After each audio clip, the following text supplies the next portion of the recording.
I am a very stylish girl.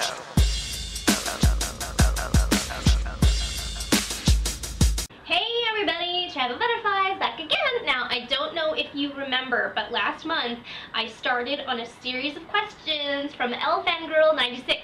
And she had a lot of questions. She had 18 total. So I said I was going to answer 9 the first month and 9 the second month. So this is the second month, and I'm going to try my best to answer the second 9. Now the first 9 I got through in like record time, which was amazing.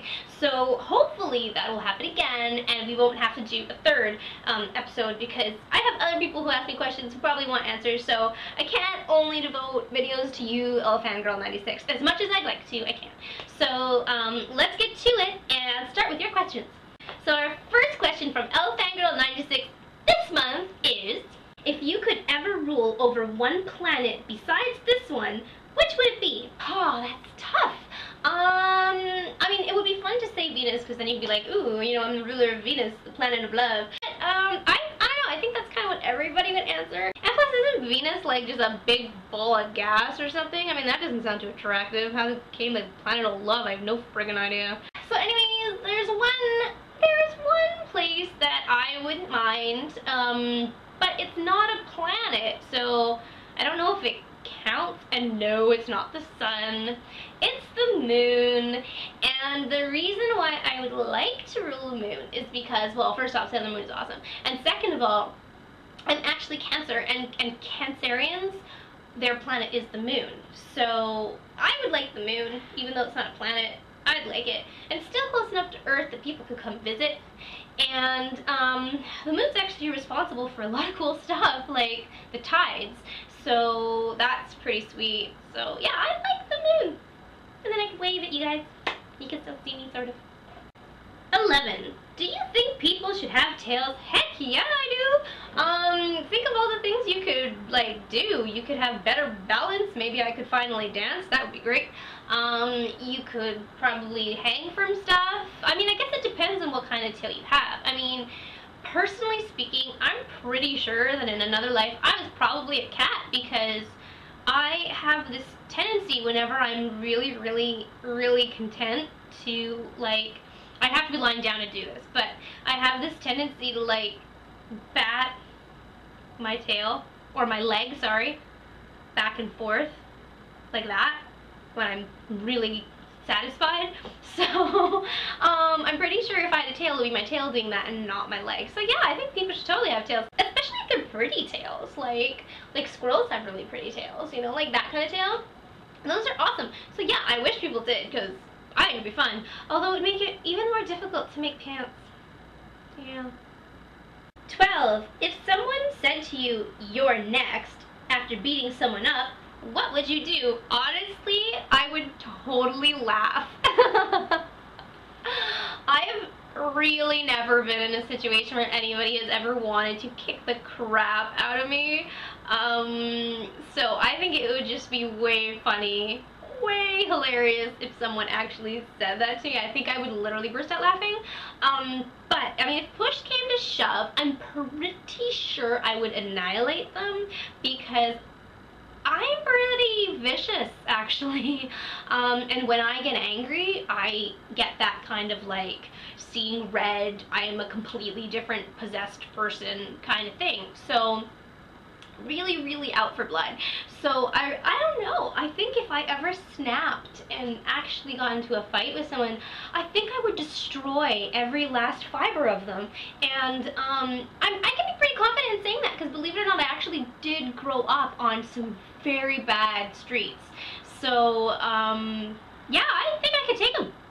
I'd laugh at them first, and if that didn't throw off their game, then I'd probably kick the crap out of them pretty well. They'd be puddle of goo.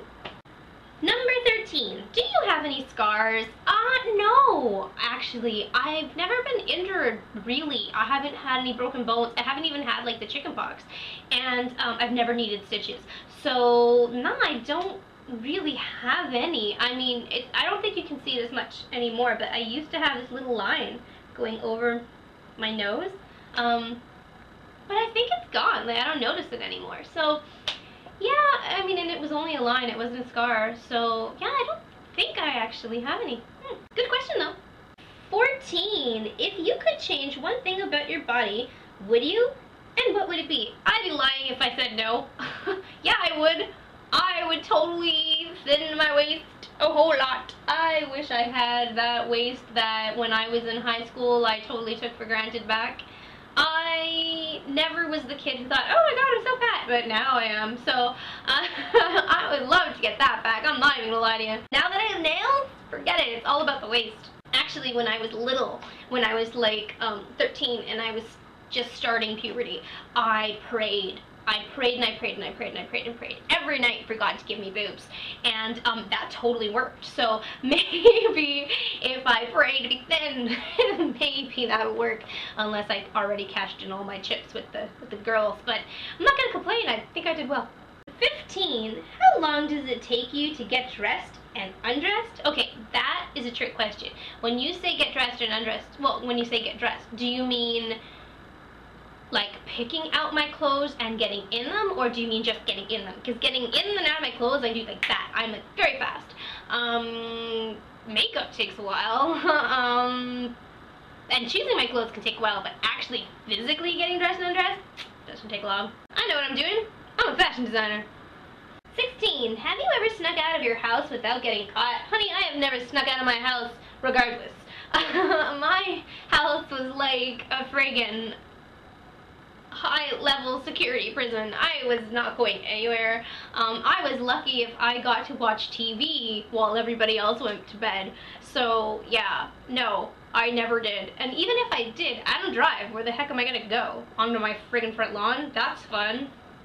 17. Ever felt like someone was watching you even though no one is there? Oh my god, yes. I'm gonna tell you guys something. I have actually had quite a large number of stalkers. A large number of stalkers. And when I say a large number of stalkers, I mean a minimum that I know of, 7, okay? That is a large number of stalkers. I'm sorry, I don't think there's some celebrities out there who've had as many stalkers as I have had. So yes, I have at times felt like somebody's out there watching me even though I cannot see anybody there. And you know what?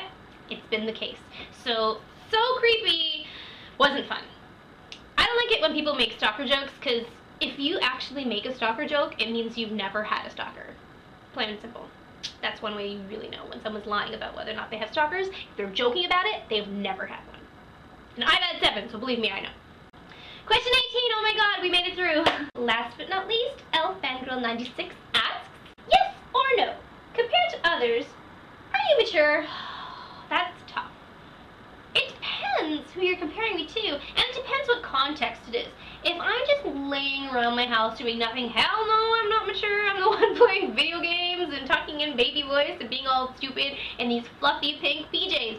But if you were to see me on the job, or on set, or out in public, I'm probably pretty old and mature and boring. So, depends on the context. But I want to say yes because I find a lot of people immature, so that's gotta mean something. Okay, that's it. We are done. That's it. No more questions from Fangirl96. Thank you so much for asking them, though I loved answering them. Okay, thanks guys, and I'll see you next week with another video. Bye now. I am a very stylish girl.